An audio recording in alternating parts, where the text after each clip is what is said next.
report your orders to our Trident boat captain on whether you, Prime Minister Liz Truss, is giving the order to unleash our nuclear weapons. It would mean global annihilation. I won't ask you, would you press the button? You will say yes.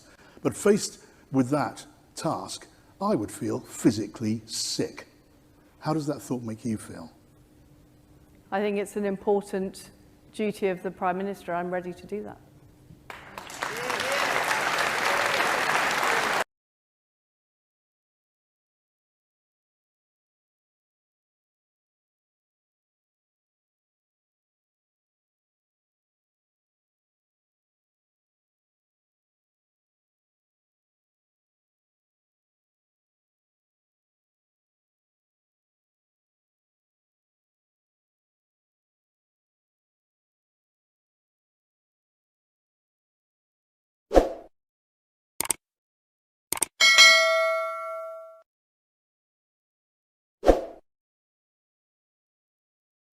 Why has the Dutch government, a guy called Rutte, the Prime Minister, completely owned by the World Economic Forum and Klaus Schwab, why has he just announced that the Netherlands, the second biggest exporter of food in the world, is targeting farmers to destroy them and get them off the land, which is where all these farming protests in the Netherlands have come from? At a time of food shortages and supply chain problems, you are targeting the second biggest exporter of food in the bloody world to destroy its farming base? Why are you doing that? If people depend on you for what's left of the food, you control them. Where food is abundant and cheap, you do not control them. Where energy is cheap and abundant, you do not control them. Scarcity equals dependency equals control. And that's why they're targeting the food chain, they're targeting the energy supply, they're targeting everything. You see, these leaders are lying to you right into your faces. They're pretending that this is all Putin's fault. They're saying that, hey, we didn't see this coming. That's total horseshit. By the way, horseshit is great fertilizer.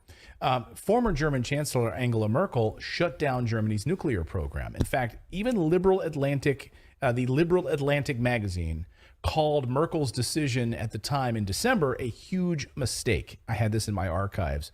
And here's the Atlantic piece by David Frum. The West's nuclear mistake. No government that really regarded climate change as its top energy priority would close nuclear plants before the end of their useful lives. Oh, and Angela Merkel did that.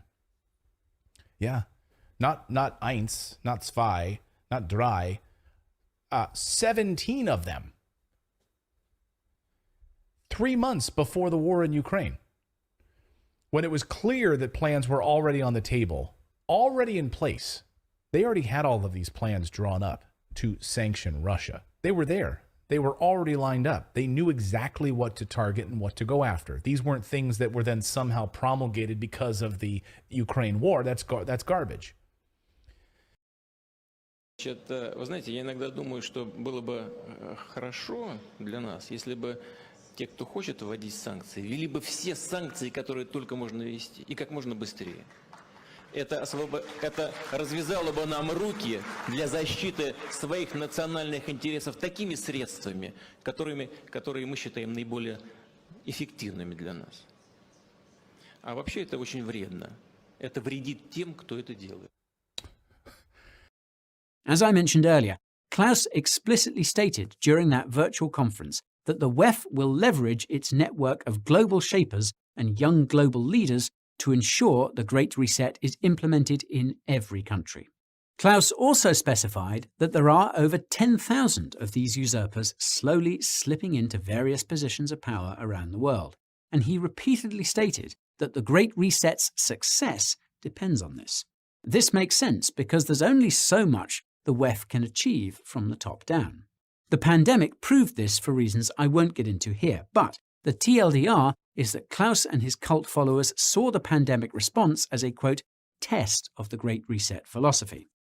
Well, This top-down test didn't go nearly as well as the WEF had hoped, which seems to be why the WEF has been leaning so heavily on those global shapers and young global leaders as of late.